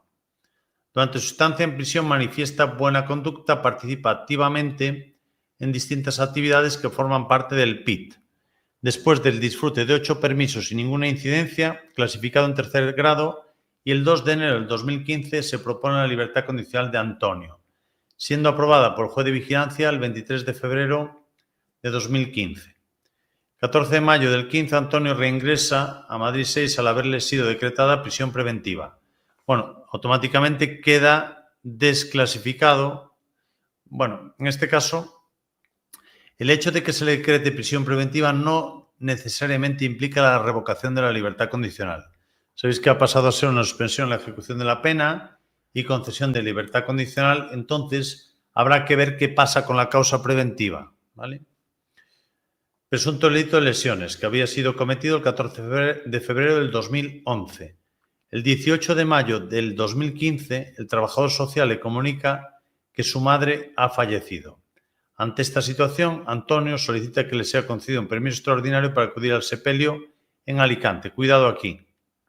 Tenemos al interno en Madrid y se le aborda como interno preventivo, porque al final aplicamos régimen ordinario al ser regresado o al ser ingresado en prisión por esta causa preventiva. Este sepelio lo tiene que autorizar la autoridad judicial de la que dependa como permiso preventivo, pero hay que autorizar también el traslado. Este permiso comporta traslado, con custodia, con traslado. No va a estar el director aquí. Bueno, aquí el permiso en cuanto a la concesión va a ser la Junta, necesita autorización de la autoridad judicial. Se celebrará el miércoles a las 11 horas. El 27 de septiembre del 2015, el Juzgado de Instrucción número 4 de Madrid decreta la libertad provisional a Antonio y el archivo definitivo de la causa. Durante los meses señalados, ¿pudo Antonio comenzar a disfrutar de permisos ordinarios de salida? Bueno, ¿durante qué mes o a partir de qué mes? Vamos a ver la fecha de ingreso. 25 de marzo del 12, 4 años. Bueno, aquí los cálculos no son excesivamente complejos. Si son 4 años, sabéis que permisos, cuarta parte condena cumplidas, pues nos iríamos a 25 de marzo del 2013, ya cumple el requisito de la cuarta parte cumplida. Entonces, ¿qué sucede? Que sobre esta cuarta parte cumplida tiene algo que tenemos que considerar: el tiempo que ha estado preventivo. Este tiempo que ha estado en prisión preventiva se le tiene que abonar. Va del 15 de noviembre del 10 al 22 de enero del 2011. Tenemos de noviembre y diciembre mes y medio más otros 22 días de enero. Mes y medio, aproximadamente 2 meses y medio.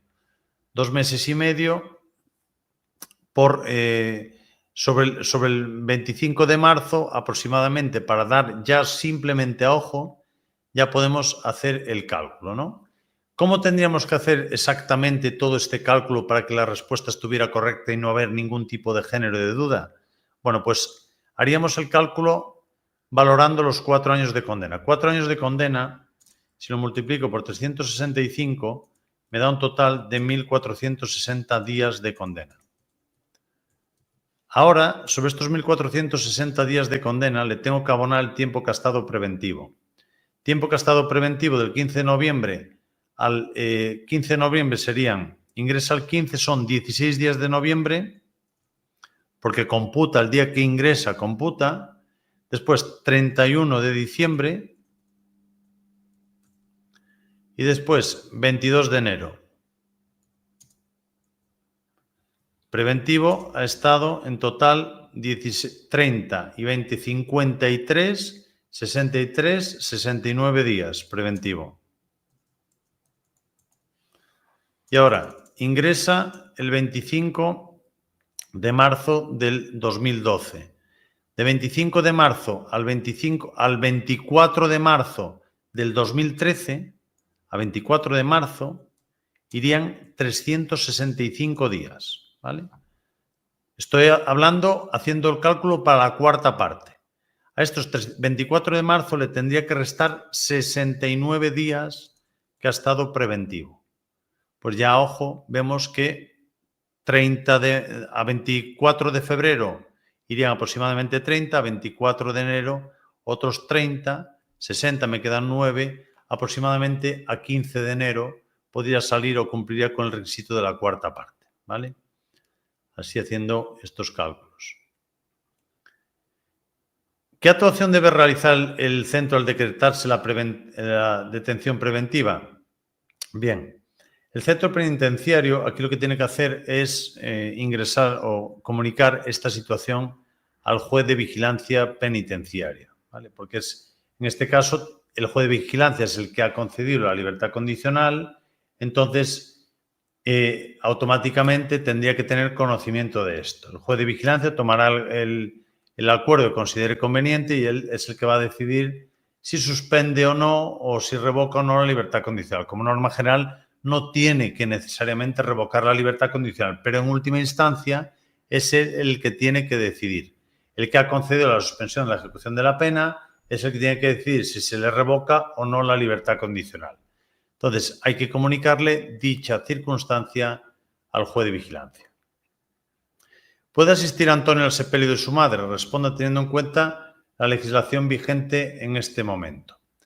En este caso, el permiso tiene que ser... Los permisos son concedidos siempre por la Junta, salvo urgencia, que los concede el director por el artículo 161.4. En este caso, no hace entrever que haya urgencia, porque el 18 de mayo, lunes, pide un permiso para salir el miércoles. Le da tiempo que la Junta se reúna para valorar si concede o no el permiso. Entonces, la concesión es de la Junta. Otra cosa es la autorización. La autorización tiene que ser de la autoridad judicial de la que dependa. Pero necesitamos que también, para poder ir a Alicante, de Madrid a Alicante, hay que hacer un traslado, hay que hacer un acuerdo de traslado. Los traslados los acuerda siempre centro directivo. Entonces, de las opciones que nos dan, nos dice, ¿se puede asistir previa aprobación del permiso extraordinario de salida por el juez de vigilancia? No. El juez de vigilancia, el interno, está en este caso como interno preventivo dentro de prisión. No participa el juez de vigilancia. ¿Puede asistir al sepelio previa concesión del permiso por el director? No lo concede el director por lo que expliqué antes. No hay urgencia. Hay 2 días de margen. Solo se entiende la urgencia cuando no se pueda reunir la Junta. Entonces, ahí lo concedería como permiso extraordinario el director por el 161.4. Puede asistir al sepelio previa concesión de la Junta y aprobación del permiso de salida por el juzgado de instrucción. Esto es correcto. Para poder ejecutar el permiso se necesita una autorización de traslado que le corresponde al centro directivo. Sí. La forma de llevar a cabo este permiso, el interno tiene que ir trasladado a Alicante y desde que está en Alicante sale a ese entierro. Es decir, no va directamente desde Madrid al entierro y sin pasar por ningún centro vuelve a Madrid de nuevo. No, iría a Alicante, desde allí saldría en el momento puntual y regresaría nuevamente al centro donde está cumpliendo como preventivo. La 29 nos dice, una vez decretada la libertad por el juzgado de instrucción número 4 de Madrid, ¿puede abonarse este tiempo a la pena privativa de libertad que está cumpliendo? Dice, sí, siempre que el abono decretada por el juzgado de instrucción número 4 pueda abonarse este tiempo. Tenemos que entrar a valorar aquí el artículo 58.2.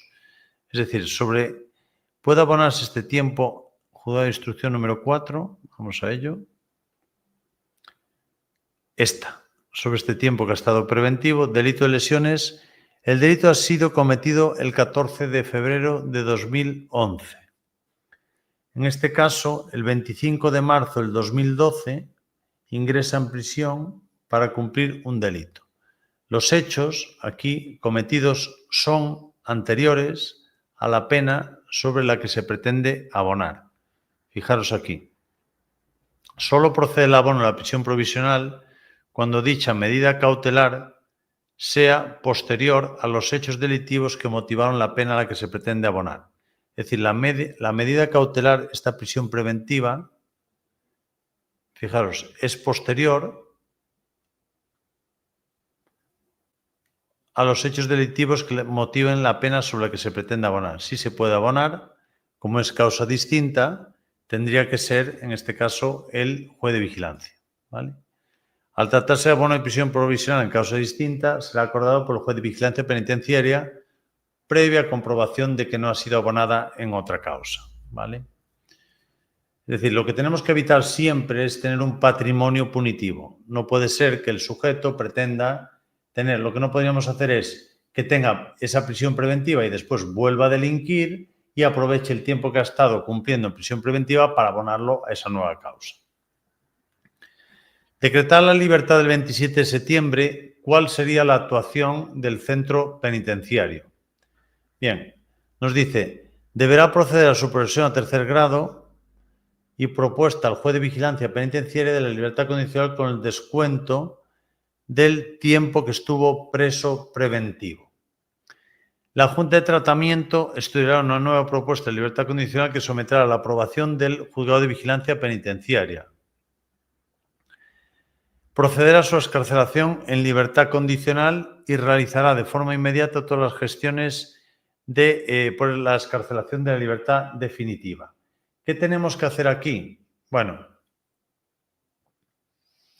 tendríamos que abonar la fecha de inicio del cumplimiento, estamos hablando aquí que era el 25 de marzo del año 2012.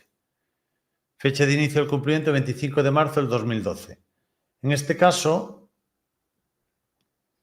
estuvo en prisión preventiva, vamos a ver aquí, del 14 de mayo del 15 al 27 de septiembre del 15. 14 de mayo del año 2015 al 27 de septiembre del año 2015. Bueno, aquí el cálculo, voy a borrar aquí. A ver, espera. Esto, vamos a hacer los cálculos. Cumplía 1460 días. 1460, sobre estos 1460 le habíamos abonado 69 días que había estado en preventiva en esta fecha del 15 de noviembre al 22 de enero del 2011, ¿vale? Y ahora, en este caso, tenemos que ver que el 27 de septiembre del 2015 hay que ver la fecha que va del 25 de marzo al 27 de septiembre, va un total de 3 años, a ver, vamos a calcularlo en días. 25 de marzo del 2012 al 25 de septiembre, a ver si lo tengo, 1.282 días. Si no me equivoco, 1.282 días en total. Irían aquí. Entonces, en este ejemplo, el sujeto tenemos que ver ahora el abono que le tenemos que aplicar. En total cumplirían 1.460 menos los 69 días, nos dan un total de 1.391 días. Ha cumplido un total de 1.282 días. Y ahora vamos a tener que valorar la fecha que va desde el 14 de mayo hasta el 27 de septiembre, cuántos días son en total. Si estos días que van de aquí a aquí, que le vamos a abonar en causa distinta, alcanzan los 1.391, estará ya habrá cumplido la total de la condena. Entonces, del 14 de mayo, en mayo tenemos un total de, son 31 menos 13, 18 días de mayo, más junio serían 30 días, julio 31 días, agosto 31 días y septiembre serían 27 días. Si sumamos todo nos da 30 y 30, 60 y 30, 90, 90, 120 menos 1, 119, 129, 137 días. Sumamos 1.282 más 137 y nos da un total de 1.300, el 9, 3 y 8, 1, 1 y 2, 3 y 1 que me llevo 4, 1.000, 1, 4, 1.419 días en total. El sujeto, una vez le hagamos el abono de la prisión preventiva sufrida en causa distinta, ya habrá cumplido el tiempo de condena. Le restaban 1.391 días. Entonces, ¿qué tendremos que hacer aquí? Realizar de forma inmediata todas las gestiones para la excarcelación por libertad definitiva. No sé si os ha salido esta pregunta. ¿Lo habéis hecho bien? ¿Os ha salido esta? Decidme. Va. Venga, va, que si no... ¿A todos os salió esta pregunta? ¿Habéis hecho los cálculos? ¿Entendéis por qué he hecho estos cálculos así? Lucía me dice que sí. O Lucía, yo creo que tenías de los mejores exámenes. Paula, tú piensa lo siguiente. Aquí hay varias cosas que tenemos que valorar. Inicialmente tiene 1.460 días de condena, 4 años. Le abonamos 69 de este tiempo que ha estado preventivo. Entonces, en total tiene que cumplir 1.391. Después, una vez está en libertad condicional, fíjate que vuelve a reingresar el 14 de mayo. Desde que ingresa hasta el 27 de septiembre, desde aquí hasta aquí, he hecho este cálculo que me da los 1.282 días. ¿Vale?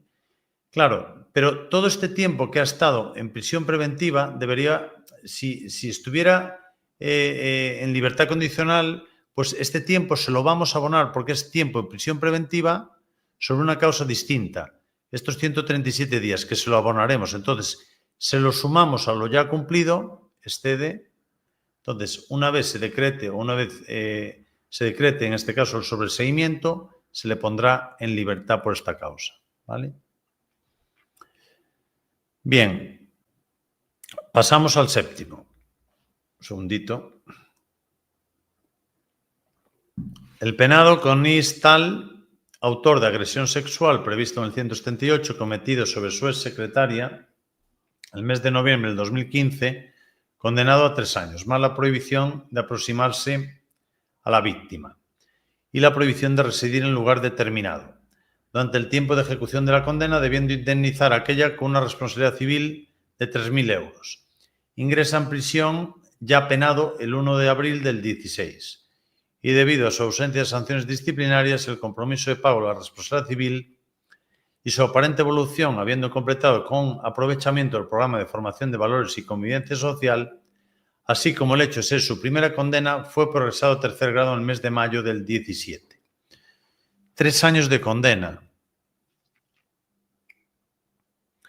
Nos dice delito de agresión sexual. Bueno, lo primero, delito de agresión sexual, ya no puede darse el caso de que, aunque sea primario, se beneficie la libertad condicional del 90.3, porque uno de los impedimentos que hay es que esté condenado o bien por terrorismo, organizaciones criminales, o bien por delitos contra la libertad sexual. Como libertad sexual es uno de los delitos que vienen ahí recogidos en el capítulo, no podría ser progresado y beneficiarse de la libertad condicional adelantada a la mitad. Estamos hablando, en este caso, que en mayo ingresa el 1 de abril y en mayo del 17, ¿vale? No podría darse el caso de esta libertad condicional si nos lo plantearan por aquí. En junio del 2017, que es lo que viene ahora, cursó una instancia solicitando que la Junta revise su situación sin esperar a que hubieran transcurrido 6 meses de la revisión anterior. y que tras su estudio se propusiera al juez de vigilancia su libertad condicional. Tengo que decir que de estos supuestos que tenéis, he adaptado 4 de los simulacros anteriores, por eso algunos de ellos os sonarán, os parecerán iguales. Lo que he hecho es, he adaptado simulacros oficiales y le he cambiado las preguntas para que vierais un poco por dónde van los tiros, para adaptarlo a lo que plantearon los miembros del tribunal.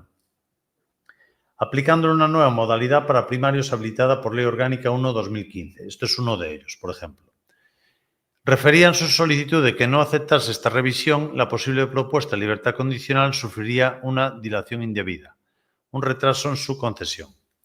Acompañaba a su solicitud un contrato de trabajo como reponedor en un supermercado de una cadena española de alimentación por 6 meses renovables, con un salario de 700 euros brutos mensuales, como única fuente de ingresos, así un compromiso de continuar con el pago de la responsabilidad civil derivada del delito. Además de concederse la libertad condicional, afirmaba que viviría en régimen de alquiler una habitación que le generaría unos gastos de 200 euros mensuales. Bueno, en teoría cumple los requisitos, pero no los cumple por la tipología delictiva para el adelantamiento a la mitad. Entonces, por el 90.3 no puede disfrutar la libertad condicional. En otras situaciones veremos. Vamos a ver qué nos da en la primera pregunta. La 31 dice: considerando que un funcionario de ayudantes puede formar parte tanto del equipo técnico como de la Junta, indique si esta solicitud del penado requiriendo que se revise su situación sin esperar que transcurran 6 meses y se proponga al juez de vigilancia su libertad condicional, tiene que, nos dice la primera, ser rechazada y no admitida. Debido a la tipología delictiva, en ningún caso podrá acogerse a la modalidad del 93. Literal. Esta ya tal cual está correcta, por lo que vimos antes. Esta en su simulacro oficial que tenéis, no sé de qué año es, del 6 o del 7, sí que cabía la posibilidad, pero os lo he cambiado por la tipología para que entendamos esto, ¿vale?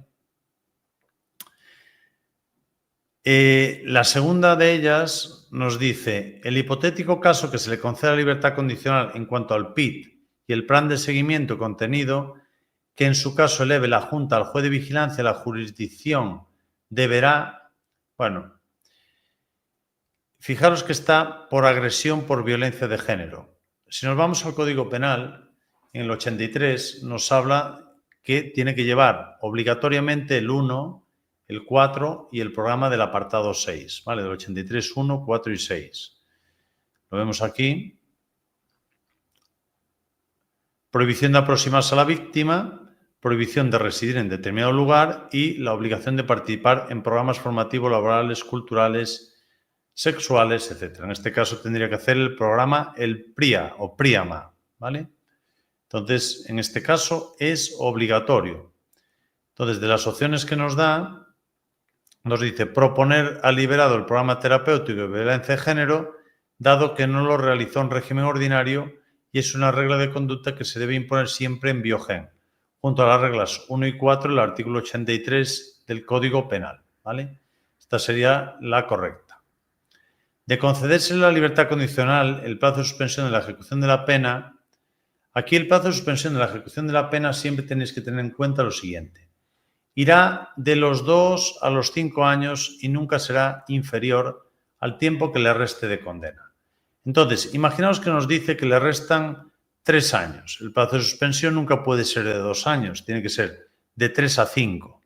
Pero imaginaos que el plazo de suspensión o que le reste de condena 1 año y medio.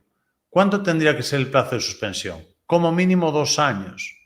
Porque nos dice el plazo de suspensión va de los 2 a los 5 y nunca inferior al tiempo que le reste. Entonces, aquí nos vamos al 90.5. Espera. 90. El plazo de suspensión. Vamos a ver. De la ejecución será de 2 a 5 años. En todo caso, el plazo de suspensión no podrá ser inferior a la duración de la parte de la pena pendiente de cumplimiento. El plazo de suspensión y libertad condicional se computará desde la fecha en puesta en libertad del penado. Entonces, nos dice, no podrá ser inferior al tiempo pendiente de cumplimiento, es decir, debe abarcar desde el 31 de marzo, pudiendo ser estipulado un plazo superior y empezar a computar desde la fecha del auto. La fecha del auto ya no es correcto. Empieza a computar desde la fecha de puesta en libertad del penado, ¿vale? Entonces, la B nos dice, será de 3 años, ya que estamos hablando de biogen. No dice que tenga que ser de 3, de 2 a 5 y nunca inferior. Coincidirá siempre, en todo caso, con la parte de la pena. Tampoco es válida. Puede establecerse un plazo de suspensión superior a lo que viene recogido. Será de 2 a 5 años y en ningún caso inferior al tiempo que le reste condena. Empezar a computar desde la fecha de puesta en libertad del penado. ¿Sí? Respecto al alquiler de una habitación para la vida en libertad condicional del penado y dada la prohibición de acercarse a la víctima, se ha de tener en cuenta, dice, durante el periodo de tiempo que dure la medida de alejamiento, el lugar en el que esté situado el domicilio del penado no puede vulnerar esta prohibición, siendo los cuerpos y fuerzas de seguridad del Estado quienes velarán por su cumplimiento, al igual que el control del cumplimiento de las prestaciones y medidas. Esta segunda parte está mal. Si le hubieran impuesto alguna prestación o medida, le correspondería a los servicios de gestión de penas y medidas alternativas a la prisión. Entonces, en este caso no podemos dar por válida la opción A. Servicios de gestión de penas y medidas alternativas tienen que hacer o se encargan del control de los apartados 6 al 8 del artículo 83, al igual que las prestaciones y medidas, si hubiera que hacer algún tipo de programa o medidas alternativas a la prisión, como TBCs, se encargaría también los servicios de gestión de penas. Entonces, tenemos que dar por válida la opción C de Castellón. Si el penado de este supuesto volviese a delinquir durante el disfrute de la libertad condicional, el hecho de que delinca, lo repito, no implica necesariamente que le vayan a revocar la libertad condicional. El hecho de que delinca no necesariamente le van a revocar la libertad condicional, como dice el artículo 86, ¿vale? Entonces, la revocación de la libertad condicional es cuando ponga de manifiesto que la expectativa en la que se fundaba ya no puede ser mantenida, pero depende siempre de la tipología delictiva.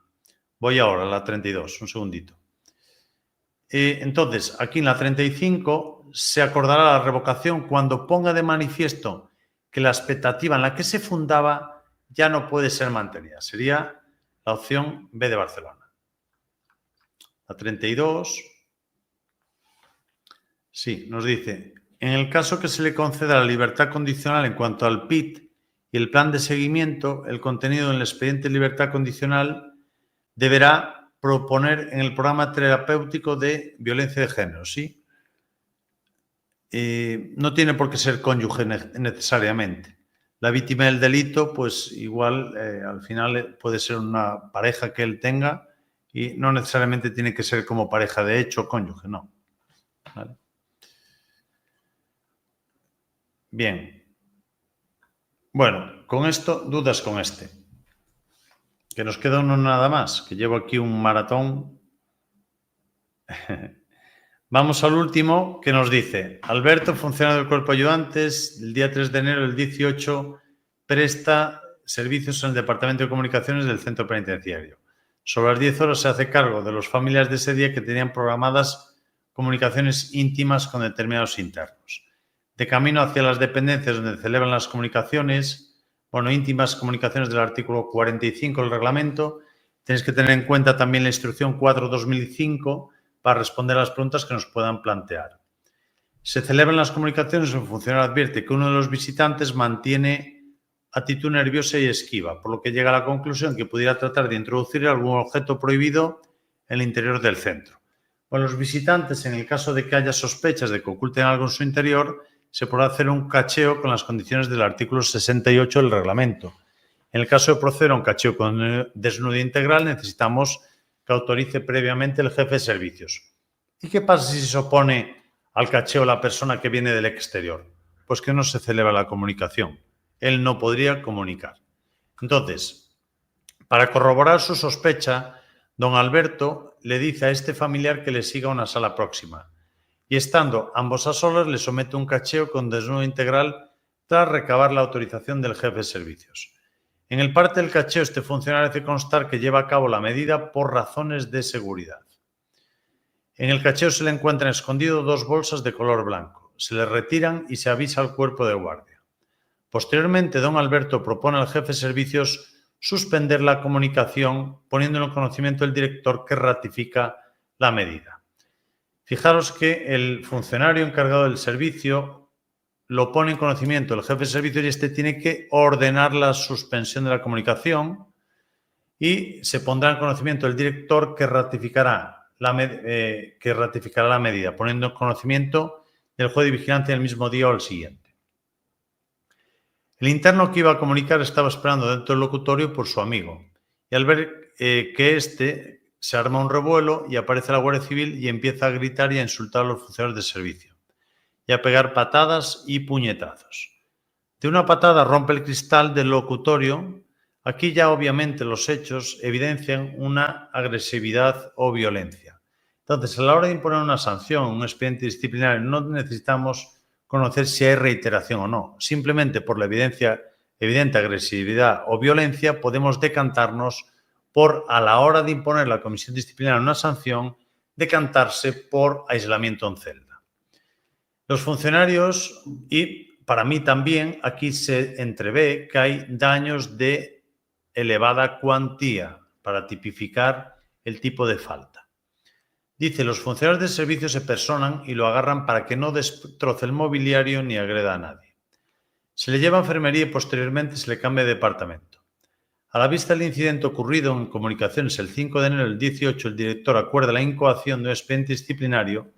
Fijaos, el expediente aquí, obviamente los hechos, el funcionario tiene que informar, hacer el parte de hechos de lo sucedido, el de comunicaciones, y el jefe de servicios eleva este parte al director. Entonces, la iniciación del procedimiento disciplinario, en este caso, por el director, es por propia iniciativa a través de ese informe que recaba, en este caso, el jefe de servicios y del funcionario.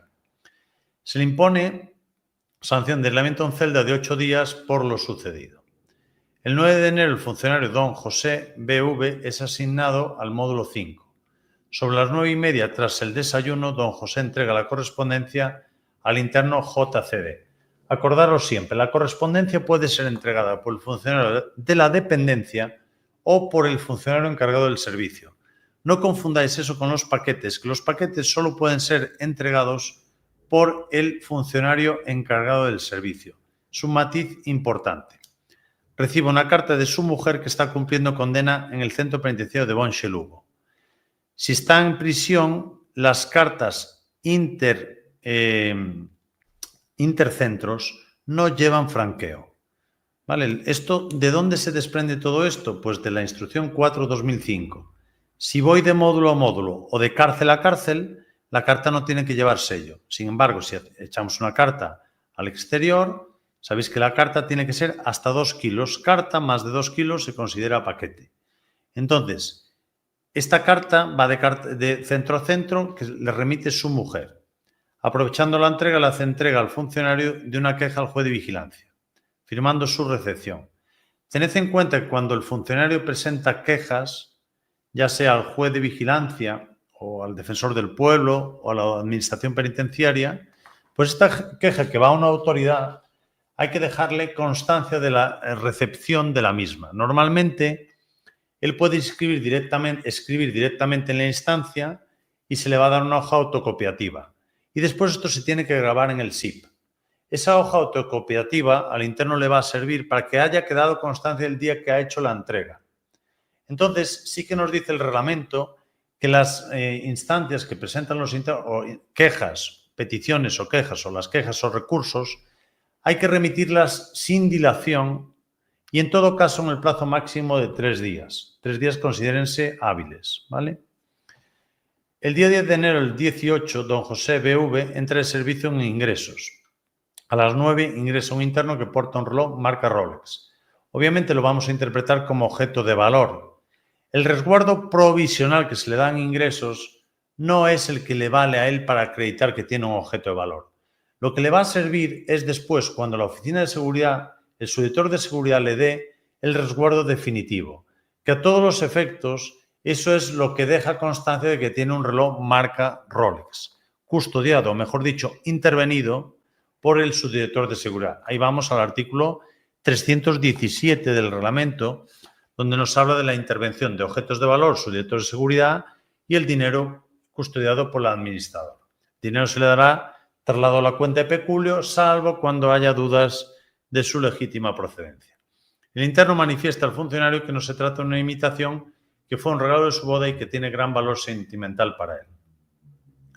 Don Alberto, funcionario del cuerpo ayudante, su actuación relativa al cacheo con desnudo integral indique si ha actuado de forma correcta. Bien. Sí, ya que precisamente los casos como este, el reglamento por el que se aprueba el reglamento penitenciario contempla cacheos con desnudo integral para los visitantes, otorgando al propio funcionario de comunicaciones la facultad para disponer o no de su ejecución sin la autorización anterior. No. Cacheo con desnudo integral se realiza en las condiciones del 68, es decir, tiene que ser autorizado por el jefe de servicios. Entonces, esta ya no vale. La B es correcta, pero vamos a ver la C y D porque no es correcta. Esta es la que da por válida en las condiciones del 68, es decir, los motivos ¿cómo tienen que ser? Concretos y específicos. Y las razones individuales y contrastadas, exactamente igual, en las mismas condiciones. La C dice, ya que concurren meras sospechas, no vale con una mera sospecha. Razones individuales y contrastadas. Motivos concretos y específicos.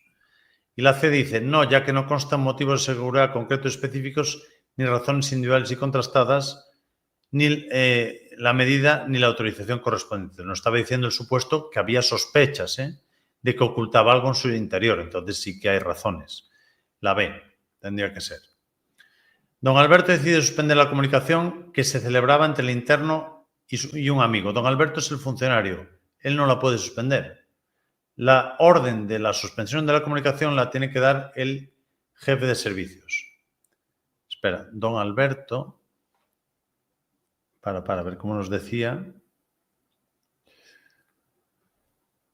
propone al jefe de servicios, esta propuesta sí es correcta. Don Alberto propone al jefe de servicios suspender la comunicación. Él tiene que dar la orden, eso sí. El procedimiento ha seguido el cauce y es correcto, sí. La actuación del funcionario es correcta porque propone al jefe, este ordena y el director ratifica la medida. Si la ratifica, lo pone en conocimiento el juez de vigilancia en el mismo día o en el siguiente, en función de si estamos en horario de oficina o no. Entonces, el cauce sí es correcto. Contesta mal, pero el procedimiento del texto está bien. Vale, eso es verdad, Paula. Aquí la redacción. Sí. Respecto a la entrega de la correspondencia, así como la presentación de la queja al juez de vigilancia, el funcionario don José B.V., vamos a ver la primera, debió hacer la entrega de la correspondencia en un sobre que no necesita franqueo desde el centro de origen, el interno firma su recepción y en cuanto a la queja tiene que enviarse sin dilación y en todo caso esta es válida. Vamos a ver si hay alguna que también sea correcta o que sea más amplia. La carta tiene que hacerse entrega por parte del funcionario encargado del servicio y en ningún caso, esto está mal, lo que os remarqué antes, el funcionario encargado del servicio o el funcionario de la dependencia, es decir, del módulo.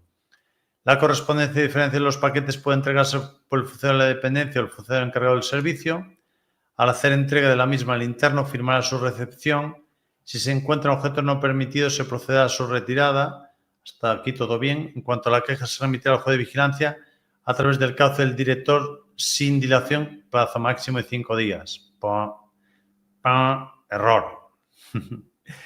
La correspondencia a diferencia de los paquetes puede entregarse al funcionario de la dependencia o al del encargado del servicio. Al hacer entrega de la misma, el interno firmará su recepción. Los internos no pueden entregar las quejas en la oficina, sí pueden. Error. ¿Vale? La actuación por parte de los funcionarios en el Departamento de Comunicaciones, así como la sanción impuesta al interno MHA, es correcta. Bien, la primera de las opciones nos dice la aplicación de los medios coercitivos es correcta, así como la iniciación del expediente por parte del director siempre que se haya hecho por denuncia. Aquí no hay una denuncia. inicia por propia iniciativa, en base a los informes que recibe. Entonces, no hay denuncia. Si se aplicaron correctamente los medios coercitivos y la incoación por parte del director es correcta, inicia el procedimiento por propia iniciativa a través del parte de hechos informado por el funcionario y por el jefe. La sanción es correcta por los hechos han sido causados con agresividad y violencia. Lo que os decía antes, aquí vamos a una de las faltas del 108, y dentro de las faltas podemos imponer aislamiento en celda porque los hechos se han producido con evidente agresividad o violencia. Respecto al reloj del sujeto, ¿cómo debería proceder el funcionario del Departamento de Ingresos? ¿Permitirá su tenencia? No. Error. Obviamente un objeto de valor lo único que puede generar problemas dentro de prisión, por mucho valor sentimental que tenga.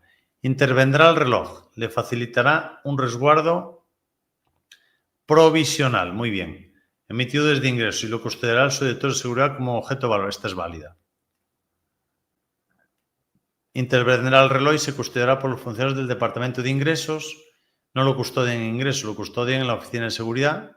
Intervendrá el reloj, le facilitará un resguardo definitivo emitido desde ingresos y lo custodiará el subdirector. Este resguardo no es definitivo, es provisional. El definitivo se lo da la Oficina de Seguridad. Chicos, que hemos acabado. ¿Dudas? Cosas que me queráis preguntar, ¿va? Sí, el resguardo provisional. Nosotros, claro, cuando nos entra un interno en ingresos, hay que darle un resguardo. Se le da un resguardo provisional y el reloj, pues ese mismo día, imagínate que ingresa a las 10 de la noche. No lo llevaremos a la oficina de seguridad pues hasta la mañana siguiente. Ya es en la oficina de seguridad cuando le dan el resguardo definitivo y meten el Rolex, lo que tiene intervenido, lo apuntan en el SIP. Entonces, ese resguardo definitivo es el que le va a servir a él para después canjearlo, para sacarlo al exterior, no el que le han dado transitoriamente en ingresos. Más cosillas. PROP lo da al funcionario definitivo. Eso es, sí. Muy bien, Lorena, eso es. Lorena. En la 39 la A es incorrecta porque se ha hecho... Claro, es que no hay denuncia. La denuncia tiene que ser hecha por un tercero. Tú piensas que el funcionario, el director, cuando inicia el procedimiento, lo hace por propia iniciativa. Muchas veces decís, propia iniciativa, ¿cómo inicia el director por propia iniciativa? Pues por el conocimiento que tiene la gente que le va informando. Pues a él el cauce a seguir cuando hay un problema dentro de prisión es, funcionario hace un parte de hechos, ese parte lo tiene que elevar siempre al jefe de servicios complementa la información y después con esa información que recaba de lo que ha sucedido en el interior de la prisión, el director decide, inicio o no inicio el procedimiento. Entonces sería esa la forma. Más cosillas. Chicos, que muchísimas gracias, que sacaré estos días un listado con las notas, estableceré un corte para ver cómo vais y cómo vais en comparación todos los que habéis hecho el examen. Como siempre os digo, intentad hacer el examen por la aplicación porque así a mí me sirve para saber cómo vais. Si lo hacéis en papel o en PDF, pues no me sirve de nada. Entonces, en ese sentido, por APP, valoro los datos y ya está. Eso. Bueno, que tengáis un feliz fin de semana. Muchísimas gracias a todos y nos vemos próximamente. Chao, chao. Hasta luego. Chao. Gracias, Cristina. Chao, chicos.